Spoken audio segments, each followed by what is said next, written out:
Hello parents, మన ఇండియాలో school education chain సిస్టంలో అతిపెద్ద స్కూల్ ఏదో మీకు తెలుసా? జవహర్ నవోదయ విద్యాలయ. అదేనండి, నవోదయ స్కూల్స్.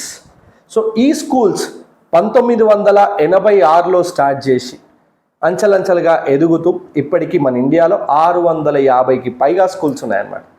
ఈ స్కూల్స్లో చదివిన ఎంతోమంది స్టూడెంట్స్ చాలా ప్రాముఖ్యంగా ఎదిగిన వాళ్ళు ఉన్నారన్నమాట. లక్షల్లో స్టూడెంట్స్, వేలల్లో ఇంజనీర్లు అయిన వాళ్ళు ఉన్నారు, డాక్టర్లు అయిన వాళ్ళు ఉన్నారు, చాలా మంచి పొజిషన్లో ఉన్న వాళ్ళు ఉన్నారు. వందల్లో ఐఏఎస్ ఆఫీసర్లు, ఐపీఎస్ ఆఫీసర్లు, కలెక్టర్లు, లేకపోతే పొలిటికల్ లీడర్స్ అయిన వాళ్ళు కూడా ఉన్నారు. సినిమా ఇండస్ట్రీలో కూడా నవోదయాలో చదివిన వాళ్ళు ఉన్నారు. మీకు కూడా అనిపిస్తుంది మీ అబ్బాయినో మీ అమ్మాయినో నవోదయ లాంటి ఒక అద్భుతమైనటువంటి స్కూల్స్లో చదివించాలి అని. సో ఈ స్కూల్లో చదివించాలి అని అంటే 5th క్లాస్లో ఒక ఎగ్జామ్ ఉంటుంది, ఎంట్రన్స్ ఎగ్జామినేషన్. ఆ ఎగ్జామినేషన్ రాపియాలి. ఆ ఎగ్జామినేషన్ ఎలా ఉంటుంది, దాంట్లో ఏమేమి సబ్జెక్ట్స్ ఉంటాయి, ఇవన్నీ కూడా చాలామందికి తెలియదు.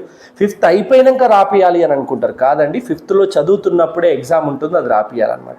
సో దీని గురించి చాలా పెద్ద వీడియో అవసరం ఉంది. సో వెంటనే నా యూట్యూబ్ ఛానల్కి వెళ్ళండి, చూడండి. ఇంకేదైనా డౌట్ ఉంటే వెంటనే నా నెంబర్కి కాల్ చేయండి. నవోదయ